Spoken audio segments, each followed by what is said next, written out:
I think it's safe to say that change is on my agenda. Changed for good.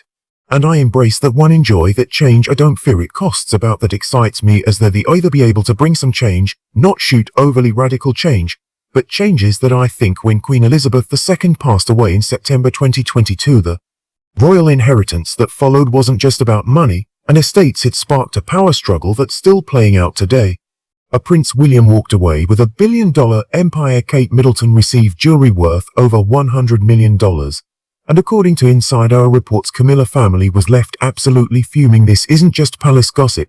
This is about legacy power in the future of the British monarchy. Stick around, because what happened at point number 5 will completely change how you see the royal family. Let's get into it. The $1 billion inheritance nobody saw coming. When Queen Elizabeth II passed away on September 8, 2022 at the age of 96, she left behind a very valuable estate. However, many people don't realize that royal inheritance differs from that of a normal family. The British monarchy has a unique system that aims to keep wealth and power within the direct line of succession. Prince William, as the next in line for the throne, inherited the Duchy of Cornwall, a large private estate worth about $1.2 billion. This was not a gift from the Queen's will. It automatically transferred to him when the new heir took the throne. When King Charles became King William became the Duke of Cornwall and took ownership of the 685-year-old estate. The Duchy of Cornwall includes around 140,000 acres throughout the UK, featuring farmland, rentals, commercial properties, islands, beaches, and even a prison. It brings in about $28 to $30 million a year, which William uses to support his royal duties, his family, and his charitable activities. A key point they created tension is that this wealth transfer did not include King Charles' other family members. The Duchy of Cornwall goes to the heir, not to the monarch. When Charles was the Prince of Wales, he earned millions from it, but now that same income goes directly to William. For Camilla's children from her first marriage, Tom Parker Bowles and Laura Lopes, this was a clear and difficult reality. Even though their mother is Queen Consort, they don't have access to this kind of royal wealth. They are not in the line of succession. They don't have royal titles, and they do not receive income from royal states. Royal expert Ingrid Seward High delighted that the Queen had organized her personal estate carefully before her death, making clear decisions about who would receive what. These choices showed that her priorities were with the direct line of succession and the future of the monarchy.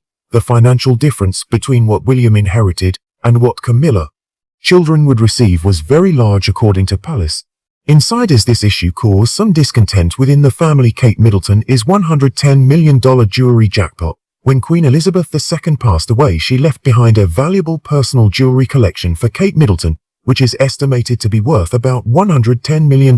This collection is distinct from the crown jewels, which belong to the monarchy and are passed down from one monarch to another. Instead, it consists of around 300 pieces that the Queen personally owned and could give away as she wished. Some notable pieces Kate inherited include the Hyderabad necklace created by Cardio in 1935 and containing over 50 large diamonds and a floral design. This necklace was a wedding gift to the Queen in 1987 from the wealthy in his arm of Hyderabad. Kate also received the George VI Festoon necklace, which features 105 loose diamonds and was commissioned by the Queen's father. She wore it in her portrait for King Charles' coronation to honor the late Queen. The inheritance of these pieces was particularly significant. The Queen had a close relationship with Kate in her final months, leading some palace insiders to call her the family favorite. Leaving such a personal and valuable collection to Kate showed the Queen's trust in her to carry on her legacy. Many of the pieces had deep personal meaning and were worn by the Queen during important moments in British history. However, this decision reportedly caused resentment from Queen Consort Camilla. King Charles, his wife, insider stated that it contributed to Camilla feelings of resentment toward Kate, who was clearly favored. The Queen's choice signaled that Kate, as the future Queen Consort, would take on the role of preserving and showcasing Elizabeth II's personal jewelry legacy. First dibs system that changed everything. The royal will inherit and system is complicated and has led to some tensions. Kate is set to inherit most of the Queen's personal jewelry, but there is an important condition. Camilla, the current Queen Consort, can choose which pieces to wear during her time as Queen Consort. Royal expert Ingrid Seward explains some pieces will remain for the use of the reigning monarch's wife, in this case Camilla. This means that even though Kate will eventually inherit these pieces, Camilla can select items to wear in official events while she is Queen Consort. This situation is delicate. Camilla has access to beautiful jewelry, but she knows it does not truly belong to her. It is essentially on loan until Kate becomes queen consort each time Camilla wears a piece from this collection. She has reminded that it will ultimately go to Kate. Things get more complicated with jewelry that belonged to Princess Diana. After Diana died in 1997, many of her pieces were added to the royal collection. Prince William and Prince Harry each took some items as keepsakes. William chose his mother's sapphire engagement ring to propose to Kate. However, other pieces from Diana's collection stayed in the royal jewelry vault. Some were altered or redesigned, such as a notable emerald and diamond choker that Camilla converted into a brooch when Kate was later seen wearing that same piece. Now restored to its original form, it raised questions about who truly owns the jewelry. Yeah, and who can change historical items. Palace sources say there were disagreements about how to handle these items. Kate believes that certain pieces, especially those linked to Diana, should stay in their original form and eventually be passed to her daughter Princess Charlotte, the Queen's great-granddaughter, while Camilla can make decisions about using and altering the pieces for. Now Kate and William are thinking about the future and which item should be saved for the next generation. This creates tension. Camilla has temporary power, but Kate has the long-term claim. Every choice about the jewelry becomes a negotiation between present authority and future legacy. Camilla children and the royal wealth gap. To understand why Camilla family is reportedly upset, it helps to examine the wealth gap created by the royal inheritance system and its impact on Camilla children. Camilla has 2 kids from her first marriage to Andrew Parker Bowles. Tom Parker Bowles, a food writer and critic, and Laura Lopes, an art curator. They grew up in wealthy circles and lead comfortable lives, but they are not royal, or they don't have titles, don't carry out royal duties, and importantly do not receive money from royal states. In contrast, consider Prince William's children, Prince George, Princess Charlotte, and Prince Louis. George is second in line to the throne and will inherit the Duchy of Cornwall, just like his father. Charlotte may receive valuable jewelry, including the Spencer tiara that belonged to Princess Diana. Even Louis benefits from trust funds and inheritances linked to his royal status. What do Camilla children get? Nothing from royal wealth. They don't receive anything from the Duchy of Cornwall, the Crown Estate, or guaranteed inheritances from the Queen's state.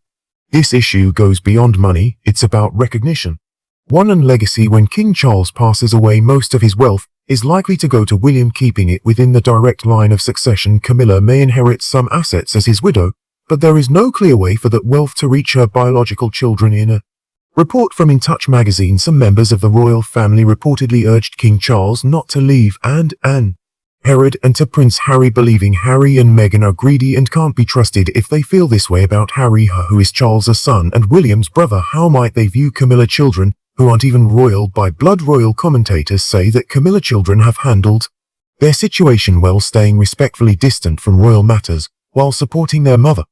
However, sources report that they feel frustrated watching William's children inherit billions while Camilla grandchildren, despite having a grandmother who is the Queen, receive no royal financial support. The wealth gap is not just noticeable, it is a lasting issue that affects future generations. The secret jewelry controversy. Nobody is talking about the palace faced a serious issue that caused major tension. Reports from 2024 and 2025 revealed problems with the handling of certain jewelry pieces, especially those intended for Princess Charlotte. Princess Charlotte, born on May 2, 2015, is third in line to the British throne as the granddaughter of Princess Diana and the great-granddaughter of Queen Elizabeth II. She is set to inherit important jewelry for special occasions, such as her 18th birthday or wedding day. These pieces include one specifically kept for her by the Queen, such as the Lover's Knot tiara, which both Diana and Kate Middleton have worn. Concerns arose about disputes over how jewelry was recorded and to whom it was met. Some reports suggested that items intended for Charlotte were being reclassified for general use rather than saved for her future. Kate Middleton, known for her diplomatic approach, took action to ensure that the jewelry for her daughter was documented correctly. She worked with royal archivists and former aides to the Queen to confirm the Queen's original plans. This situation highlighted a key issue, and royal jewelry and heritage is who decides what happens to the pieces during the transition. Is it the current Queen Consort, the future Queen Consort, or the King? This can lead to disagreements. Royal expert Ingrid Seward pointed out the Queen Elizabeth II had organized everything well in advance, making her wishes clear about the distribution of jewelry. The challenge was whether those wishes were being respected or adjusted for current needs. The connection to Diana added sensitivity to the situation. Many pieces had belonged to William's mother and held deep sentimental value. William promised Charlotte certain items to keep Diana's memory alive for his daughter, who never met her grandmother. Any indication That these special pieces might be redirected or not preserved. That was troubling for William and Kate. It wasn't just about the jewelry. It was about honoring Diana's legacy and ensuring Charlotte received what was meant for her, the trust fund revelations and Harry's exclusion, while William secured billions from the Duchy of Cornwall and Kate received the Queen's jewelry.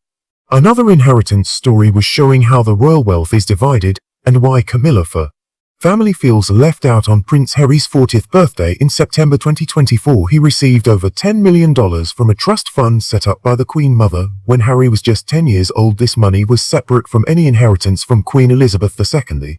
The important point is that Harry got this money even after stepping back from royal duties and moving to California. New with Meghan Markle, the trust fund was created long ago and cannot be changed. Harry received the money regardless of his relationship with the royal family. This upset some family members. Sources say that both Camilla and William felt Harry did not deserve this money because of his public criticism of the royal family. Is Netflix documentary and his memoir Spare Air, which revealed private family conversations and made accusations against family members. Harry received $10 million, while Camilla, children who have been respectful and supportive, will receive nothing from royal wealth. This situation shows that royal inheritance is based on bloodlines and ancient legal rules, not on loyalty or character. Reports indicated that when King Charles passes, William and Camilla are pressuring him not to leave Harry anything else. Sources told In Touch Charles is not obligated to leave Harry anything, and Camilla and William are urging him not to. They see the Sussex is as greedy fame seekers who can't be trusted. If this is how they feel about Harry, who is Charles's biological son, the message to Camilla children is clear: don't expect anything. The Queen also left her 8 grandchildren, a total of $90 million, but it wasn't shared equally among them. Harry got his share, but as a non-working royal, he doesn't receive annual income from the Duchy of Cornwall, as William does. This difference between a one-time inheritance and ongoing income creates a wealth gap that will grow over time for Camilla family. Seeing these distributions emphasize that royal wealth is based on bloodline rather than marriage or merit. The future of royal inheritance and what it means. The inheritance patterns established after Queen Elizabeth's death will affect how the royal family's wealth is shared for many years. This will have lasting effects for coming as family. When King Charles passes away, the Duchy of Lancaster, worth around $653 million and earning over $27 million a year, will go to William. Charles's wealth, estimated at over $440 million before he became king, and likely even more, now will be divided according to his private will. As Charles's widow I may receive some personal assets, possibly including property such as Balmoral Castle or the Sandringham estate, which the Queen inherited from her father. However, if Camilla inherits these properties, they would typically go to William after her death, not to her biological children. This creates a situation where over generations wealth inequality will increase. Prince George will inherit the Duchy of Cornwall. Princess Charlotte is set to receive valuable jewelry. Prince Louis will have trust funds and family wealth. Camilla grandchildren, despite having a queen consort grandmother, will not inherit any of this wealth. The system isn't fair. It aims to keep the monarchy's wealth within the direct line of succession. Each generation sees a growing gap between those in line for the throne and those left out. Kate Middleton's role is also significant in this. As the future queen consort, she works to uphold Queen Elizabeth's legacy and Princess Diana's memory.